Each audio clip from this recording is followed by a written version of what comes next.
Namaste and welcome. Today, it is my honor to present a very special guest all the way from Puri in India, Prashant Vasudevan. Prashant ji is a full-time volunteer for the Balashram at Prjnana Mission in Puri, Odisha. A computer science graduate, he worked in the field of software development for over 13 years, both in India and US. He was initiated into Kriya in 2004. In 2010, he started to work for the volunteer activities at Prjnana Mission as a volunteer. And amazingly, in 2017, he gave up his full-time job and joined the ashram as a full-time volunteer. He's here to tell us a little bit about the organization and about his own life journey. Welcome to Lokwani. Namaste. Pranam. I'm happy to talk to you. Thank you, Ma. Thank you. Thank you. It's such a pleasure, Prashantji, to meet such a amazing, both a yogi, volunteer. I think it's all seamless in your mind, but you certainly are a special individual, and we are so honored to have you here. So first of all, could you tell us a little bit about Prjnana Mission? I hope I'm saying it correctly. Yeah. I'd like to learn more about that organization that you now are a full-time volunteer for. Yeah. Prjnana Mission is a social organization in India. It is based out of Odisha. Most of the people would have heard about Odisha. It's one of the eastern states of India. It is primarily based out of Cuttack, which is one of the major cities in Odisha.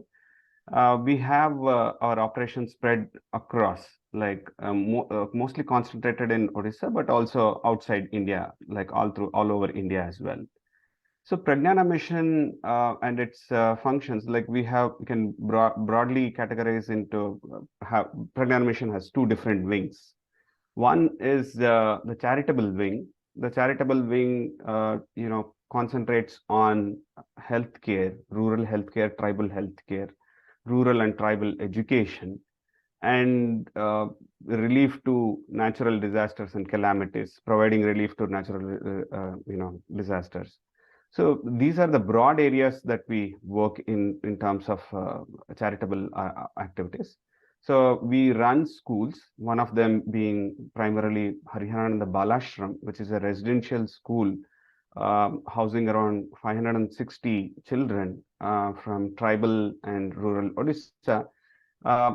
Needless to say that they are economically impoverished, and some of them orphans and destitute as well.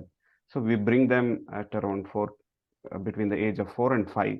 It's a residential school. We give them the best of life, best of the education, healthcare, food, everything, a holistic education. And we want them to be the change agents of the society. We also run other day schools, and in the healthcare, we conduct health camps in different rural and tribal regions. We also have health centers set up across Odisha and Bengal.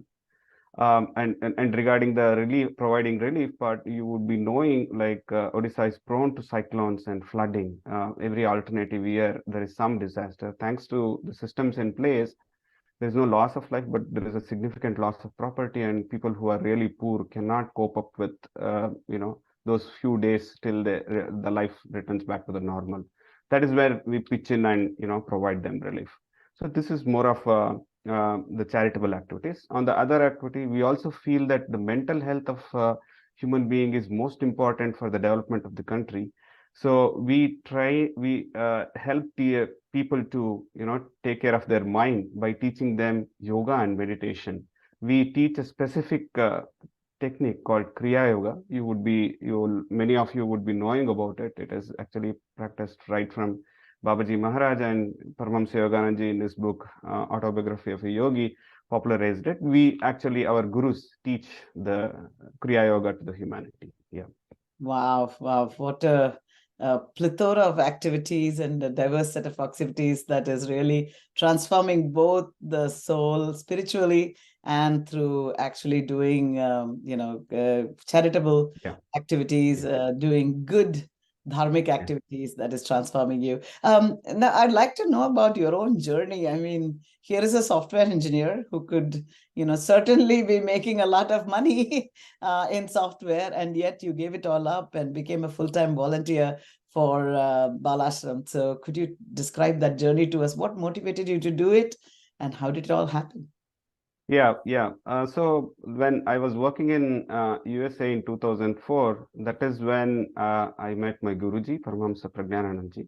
It was in a Kriya program. I did hear his talk on what is Kriya Yoga, how to practice, what are the benefits, and so on. That's when I decided to take Kriya Yoga Diksha from him. From then onwards, I've been practicing Kriya Yoga to the best of my ability. And I also got associated with the organization. Then I got to know about the various charitable activities that they are doing. I have been associated with them from then onwards. Like after I moved back to India, I used to visit ashram, and I used to visit the Balashram, which is the school for the destitutes. I used to volunteer there, and then 2010 I started giving more time there. Was staying there for a long period of time. It was like 2017. Like it so happened that I felt I could do more. There is more to be done there. See, from my perspective, honestly, I feel is every one of us want to do something good for the society. It's a sharing and caring kind of a thing. So when we, offer ourselves to the thought of doing sharing, caring, and then somehow by the grace of God and gurus, we will be assigned some roles. Some of them to be in the society, continue earning, living with the family, and then, provide the financial and other support needed for these good activities.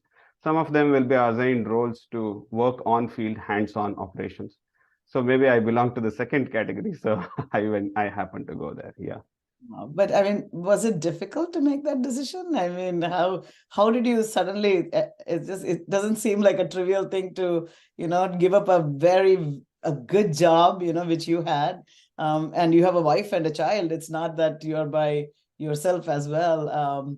So how was it difficult, and did it just happen overnight, or what was that journey? No, it was definitely not a overnight decision. Like the long association made me think a lot about it, and there were motivations that I used to get, and I felt that my heart is at peace, like when for doing the work that way. But I still took my time. It's not like I I went there and I just stayed back. It's not that way. I still had my apprehensions. I took a lot of time, in fact, and then it is not that those thoughts never come to me. I mean, it still comes to me, but I know I am motivated enough, and I feel secure that God is taking care of me. Yeah. That's really fantastic. And I think, like you said, God only brings those thoughts to who can deliver on them. So you're really blessed as a instrument. So and I think the one point that you made, which is very, very good point, which is you should do where you feel happy, where you are placed and are in peace. And I think that's sometimes people just do things because they feel they have no other alternative. And I think Yeah. you found that place of peace for you to do, and I can only imagine that joy must be spurring you on every moment and allowing you not to worry about the world Yeah. around you. So that's really beautiful. I'd like to know a little bit more about Balashram, and Yeah. especially how people in the United States can support your work. Yeah. So Balashram is a very special school. It's a great exploration experiment being done from our organization. We actually choose 40 to 45 really impoverished and orphan or destitute children right from tribal or rural area of Odisha. There is a team of surveyors. We get references as to who are the possible children who can get into Balashram. We actually survey around 200 to 300 such children, and the most difficult job for us is to narrow down to that 40, because all are needy, but still we have our criteria, and then we could narrow down to we still narrow down because of the limitation of operations that we have. So they come to us at an age of 4 and 5, and then we start with basic healthcare. None of them are vaccinated, many of them don't speak the even Odia as well, because they are from different tribes. They know their own language. So slowly over a period of time, they get accustomed to and they start living with each other. And then we provide them, many of in India, like would be knowing, it's a CBSE curriculum of education, Central Board of Secondary Education. Part of the, apart from academics, like we also teach them music, dance, and instruments as such. Fine arts as well. Some of them learn fine arts. Sports is very much a part of curriculum. So it's a well balanced course with academics and co-curricular activities.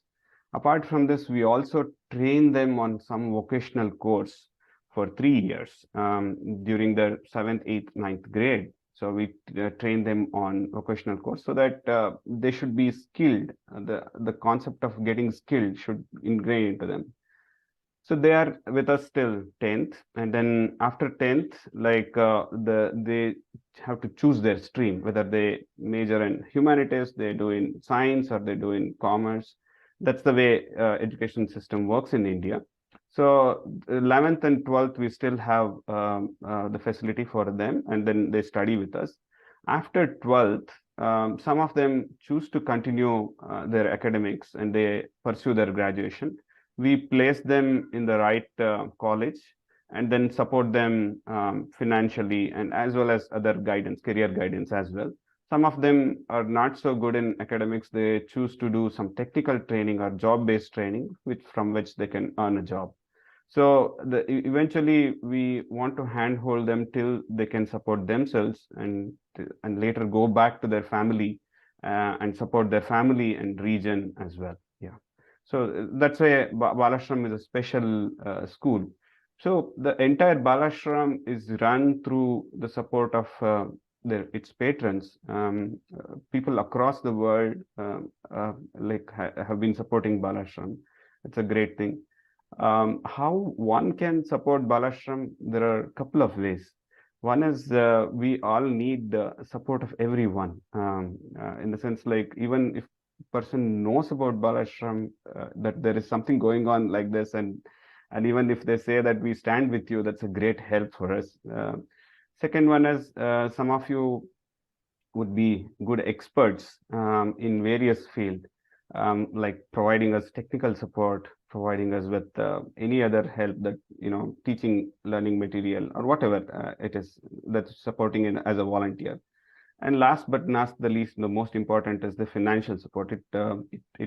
Needless to say, it actually takes a big amount of money to run such a school with hostel and all those things. Yeah, so you can always support us financially. Yeah.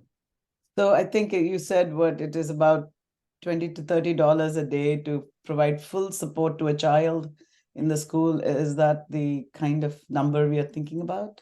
Per day, it's actually $3 per student. Oh, $3. Wow, that's such it's a small amount to make a large impact. So yeah. $3 a day for all their needs, right? Like this all is their needs per all child. Yeah. It's not just education, it's their health, their food, their stay. So $3 a day, that's really amazing. Yeah. So, not too much money to support a child, through that.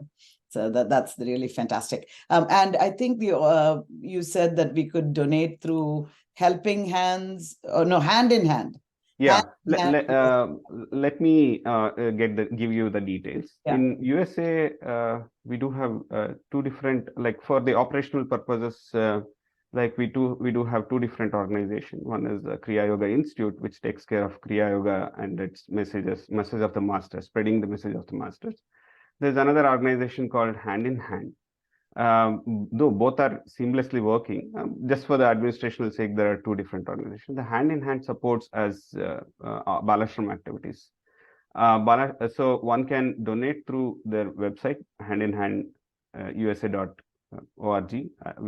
I can provide you the link. So Hand in Hand supports us from the US. We'll put the QR code, because it's all 501c3, so people can donate, and it's just $3 a day to support a child. So as much as they can So $300 would support 100 children for a day, which is amazing, right? And so on and so Yep. forth. Yep. So small amounts goes a long way in those areas. Yeah. I did want to ask you briefly about Kriya Yoga itself. I know that Paramahamsa Yogananda ji brought it first. I think the best introduction to yoga came through Kriya Yoga.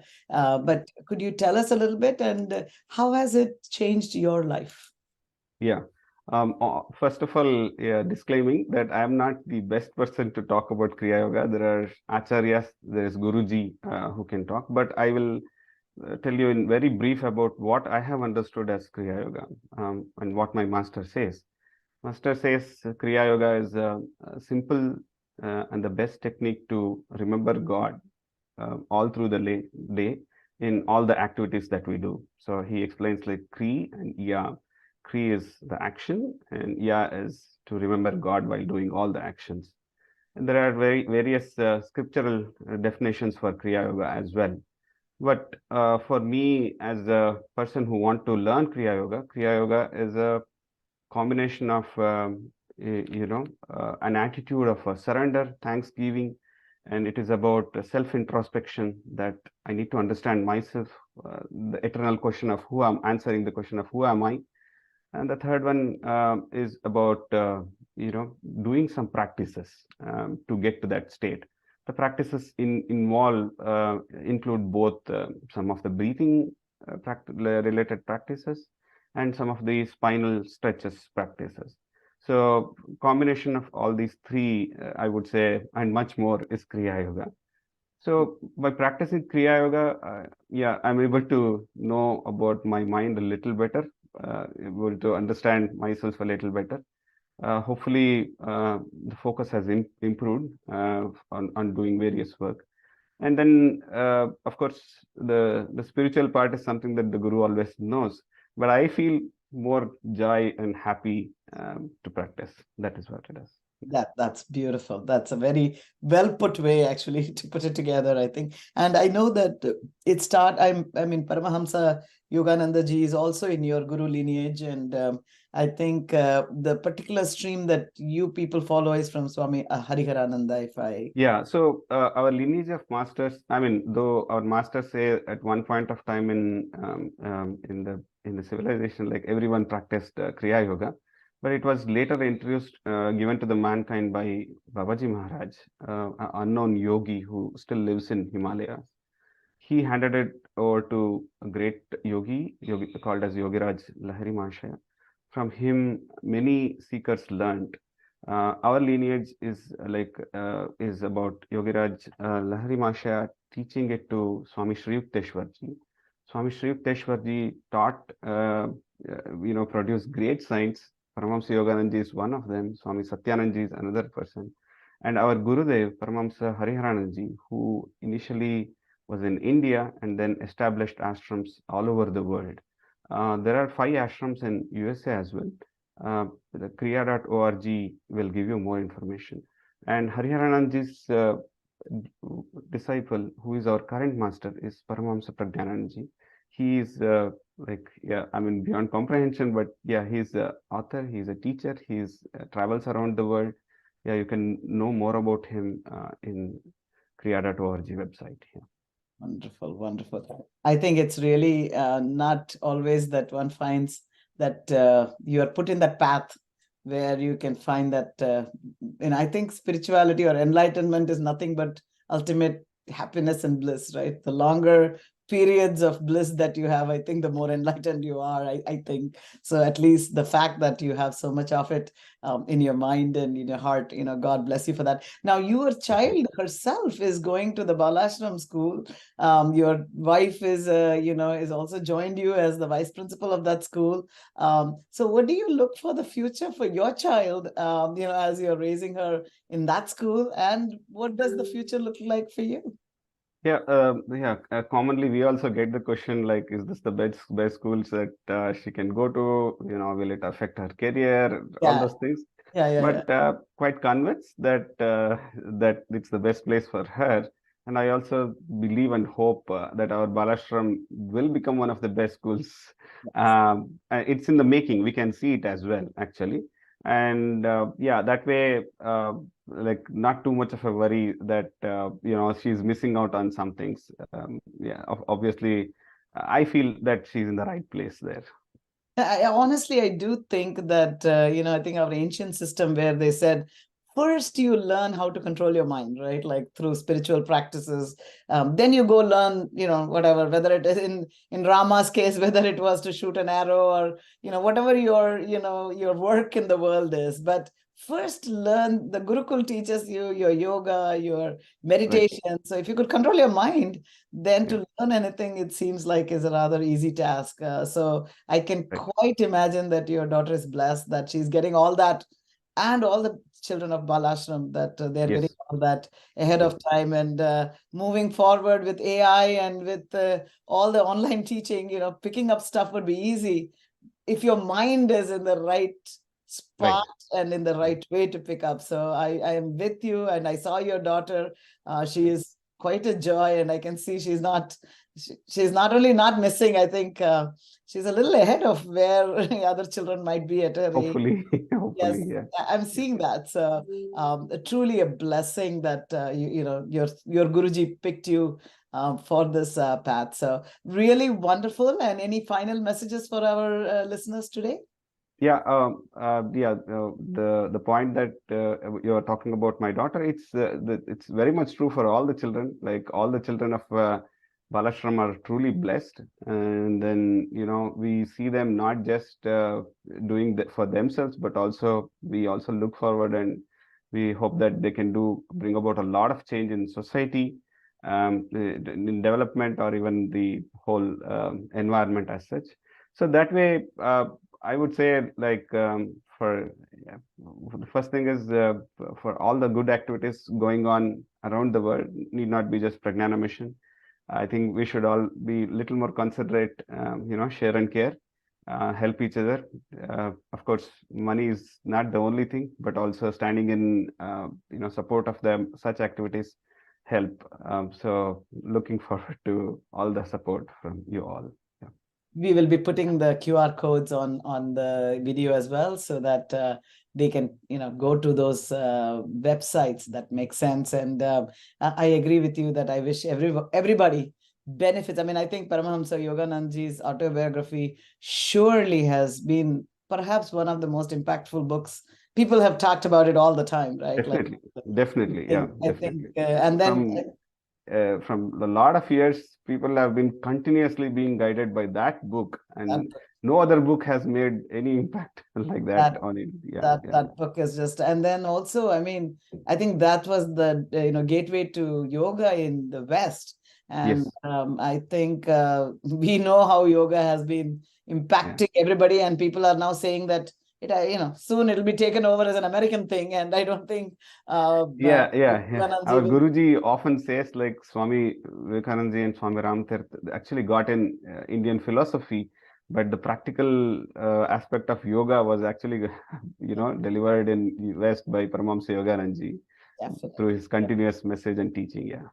I mean, many have come after, of course. And that's true. Many have come after that. But still, I mean, it's amazing to me that when I go around, they will say, "Oh, we read autobiography, of a yogi." Even now, people much younger than me, it's a book that's a book for it's almost like the Ramayana or something. That's true. That's true. That's really impactful. So grateful for those masters, and grateful to people like you who are keeping this work going. I mean, it's one thing, to give $3 for a child or whatever it is, but it needs people on the ground to do the work. And so grateful to you, Prashantji, and we wish you very well, and we hope that the people who watch this video will share their thoughts, their support, and hopefully we can bring happiness to a larger population of deprived children who might be benefiting from these wonderful schools. So thank you for your time today.